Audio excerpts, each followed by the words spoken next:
안녕하세요. 감동 사연 채널 왈칵입니다. 꾸준히 한국과 각별한 인연이 있는 외국인분들의 이야기를 생생하게 전달하는 데 힘쓰도록 하겠습니다. 오늘의 사연자분 소개해드리겠습니다. 안녕하세요. 안녕하세요. 저는 영국의 브라이턴이라는 곳에서 레스토랑을 운영 중인 셰프 체리라고 합니다. 만나서 반갑습니다. 반갑습니다. 체리님, 레스토랑을 운영 중이시라면 돈 좀 많이 만졌겠습니다. 그렇게 많이 번 것은 아닙니다. 제가 레스토랑을 10년째 운영을 하고 있지만 돈을 모으기 시작한 것은 얼마 안 됐습니다. 브라이턴이 런던 근처 도시이기는 하지만 관광객들이 런던에 비해서는 다소 부족하죠. 저는 제가 가장 자신 있는 요리인 장어젤리를 선보였습니다. 영국에서 손쉽게 잡히기도 하고 열량이 높아 많은 샐러리맨들에게 인기가 있을 것이라고 생각했습니다. 처음에는 제가 SNS를 이용해 홍보를 해서 소위 오픈빨이라고 하죠. 장사가 잘 됐습니다. 하지만 몇 년이 지나니 별 소득이 없더라고요. 저희 가게만의 문제는 아니었습니다. 제 가게가 있는 곳 주변 상권이 망해가는 것 같았습니다. 곰곰이 생각을 해보니 전체적인 문제가 있었습니다. 우선 영국의 음식은 맛이 없기로 유명합니다. 맛이 없는 것도 문제지만 다양성도 부족합니다. 미국 음식이라고 생각하면 여러 가지가 떠오르잖아요. 햄버거, 피자부터 시작해서 여러 고기 요리들이요. 그런데 영국 요리라고 하면 고작 떠오르는 게 피시앤칩스나 장어젤리, 정어리 파이 같은 것들이 떠오를 것이에요. 영국 사람들도 맛있어서 먹는 것 아닙니다. 그저 먹을 게 그것밖에 없기에 그것만 먹는 것입니다. 그런데 제가 만든 장어 요리는 일명 코크니 푸드입니다. 빠르게 많이 만들 수 있는 식품인 것이죠. 제가 잘못 생각했습니다. 누구나 만들 수 있는 음식을 가게까지 차려서 장사를 하려고 했다는 거세요. 그것도 관광지에서요. 장어젤리. 한 번도 먹어본 적은 없지만 외국인들의 입장에서 본다면 쉽게 도전하기는 어려울 것 같습니다. 네, 맞아요. 그런데 엎친 데 덮친 격으로 코로나까지 터진 겁니다. 코로나가 터지고 저는 가게를 열어도 손님이 없으니 정말 힘들었습니다. 하루 매출 2만 원 찍은 적도 있습니다. 그래서 저는 빚더미에 앉기 시작했어요. 그런데 저만 그런 것이 아니더라고요. 제가 속해 있는 상권의 모든 가게가 힘든 시간을 보냈습니다. 다른 가게들도 비슷한 것들을 팔았어요. 정어리 파이나 생선 대가리 샌드위치 같은 것이요. 그 가게 사장님들은 장사는 안 될지라도 영국인의 자부심을 가지고 일을 하는 거였죠. 약간 장인 정신 같은 것이요. 다 같이 힘든 시간을 보내고 팬데믹이 끝나갈 때쯤이었습니다. 코로나가 끝나가고 다시 가게가 잘 됐나요? 아닙니다. 그 상권의 모든 가게 사장님들이 코로나 끝나기만 해봐 라는 심정으로 기다리면서 음식 개발에 몰두했어요. 그런데 관광객들이 다시 유입이 되기 시작했는데 여전히 저희 상권은 제자리 걸음이더라고요. 그 상권에 저 포함 모든 사장님들이 눈물과 얼굴에 그늘이 지기 시작했습니다. 그런데 제가 있는 골목의 한 구석진 곳에 처음 보는 언어로 된 간판이 올라가는 것 아닙니까? 새로운 가게가 들어오는 것이었어요.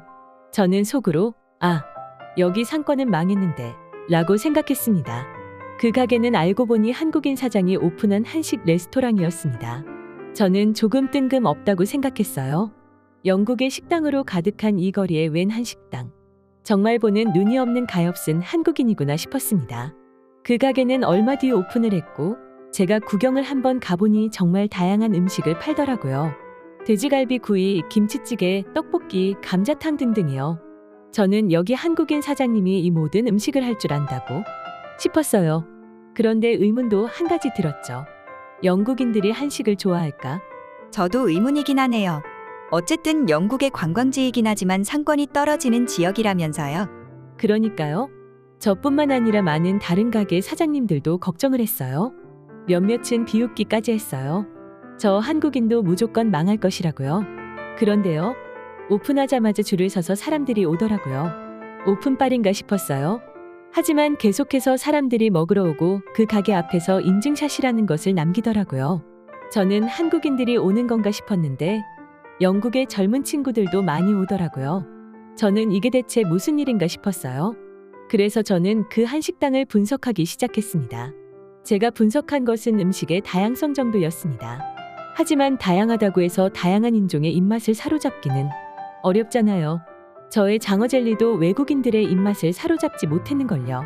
그래서 저는 그 가게가 문을 닫을 때까지 기다렸다가 그 한국인 사장님에게 물어봤어요. 어떻게 이렇게 장사가 잘 되는지 궁금했기 때문입니다. 그 비결을 알려주던가요? 그 한국인 사장님은 정말 친절하게 알려주셨어요. 자기가 이곳에 자리를 잡은 이후부터 시작해서요. 자신은 원래 젊었을 적 한국의 백반식당에서 일을 했었기 때문에 대부분의 한국 요리를 할 수 있었다고 합니다. 그런데 개인적인 사정으로 영국으로 이민을 오게 됐는데 먹을 것이 정말 없어서 힘들었다고 해요. 그래서 대체 영국인들은 뭘 먹고 다니는 건지 궁금했고 그 영국인들도 먹을 게 이렇게 다양한지를 잘 몰라서 그런 것 같았다고 해요. 그리고 코로나가 터졌죠. 코로나가 터지면서 전 세계인들은 집에서 보내는 시간이 많아졌다. 그런데 운이 좋게도 넷플릭스의 오징어 게임, 한국의 BTS, 블랙핑크, 또 다양한 유튜브 먹방 컨텐츠로 한국에 대한 세계인들의 관심도가 높아진 것을 알았대요. 그래서 사장님은 제가 자리 잡고 있는 곳에 아직 한식당이 없는 것을 파악하셨고 이곳에서 오픈을 했다고 합니다. 관광지인데 한식당이 없다. 블루오션이라고 생각했대요.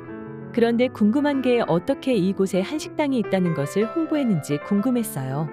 방법은 너무나 간단했습니다. 사장님이 저보다 더 잘 알더라고요. 영국의 젊은 MZ세대들의 우상인 인스타그램 인플루언서를 초대하여 가오픈을 해서 홍보를 했다고 하더라고요. 저는 이 사장님이 나이는 꽁으로 먹는 게 아니구나 느꼈습니다. 정말 대단하신 분이네요. 그런데 체리님 그 가게만 잘 나가면 주변에 시기 질투도 많이 있겠어요? 처음에는 그랬습니다. 김치 냄새가 난다. 냄새 안 나게 장사해라 등등. 인종차별 발언을 하는 사장님들도 종종 있었습니다. 하지만 그 한인 가게 사장님은 사람 좋은 웃음을 지으며 사과를 하시며 굳건하게 일을 하시더라고요. 그렇게 그 가게가 잘 나가자 그 중에 몇몇은 메뉴를 한식으로 바꾸기 시작하더라고요. 갑자기 정어리 파이를 팔던 장인 사장님의 가게에 어느 날 한국식 정어리 구이라는 메뉴가 추가되었어요. 그 가게도 슬슬 한국식이라는 마법의 단어가 붙으니 장사가 또 되더라고요. 저도 가만히 있을 수 없었습니다. 그 한인 사장님에게 요리 비결을 전수받았어요. 저는 정식으로 전수받았습니다. 저는 장어 젤리를 과감히 버리고 장어구이집을 차렸습니다. 그리고 사장님의 인맥으로 한국식 소주를 수입할 수 있었습니다. 그렇게 메뉴를 바꾸자 저희 가게에도 사람들이 몰리기 시작하는 것 아닙니까? 사장님은 장사가 잘 돼서 축하한다고 하더라고요. 시세 많은 것 없이요. 다 같이 잘 돼야 이 상권이 살아난다면서요. 저는 그 한국인 사장님 인품에 정말 감동받았습니다. 보통이면 배 아파서 비결 전수를 안 해줄 텐데 대단하신 분이네요. 그만큼 자신의 음식에 확신이 있으니 그런 것이겠죠. 그렇다면 요즘은 좀 살만하시겠네요? 네, 맞아요. 금방 식을 줄 알았던 한류의 인기는 쉽게 끊기지 않더라고요. 한국의 음식이 이렇게 인기 있을 줄이야. 지금 제가 있는 이 거리에 한국 음식을 하나라도 안 파는 곳은 없습니다. 그리고 점점 한국의 대형 프랜차이즈 매장들도 입점하고 있습니다. 그 의문의 한식당 덕에 저까지 혜택을 누릴 줄은 정말 상상도 하지 못했습니다. 이 자리를 빌어 그 사장님께 감사하다는 인사를 드리고 싶습니다. 사장님 정말 감사합니다. 네, 체리님 가게도 계속 번창하시길 진심으로 바랍니다. 오늘의 사연 감사합니다. 지금까지 감동사연 채널 왈칵이었습니다. 감사합니다.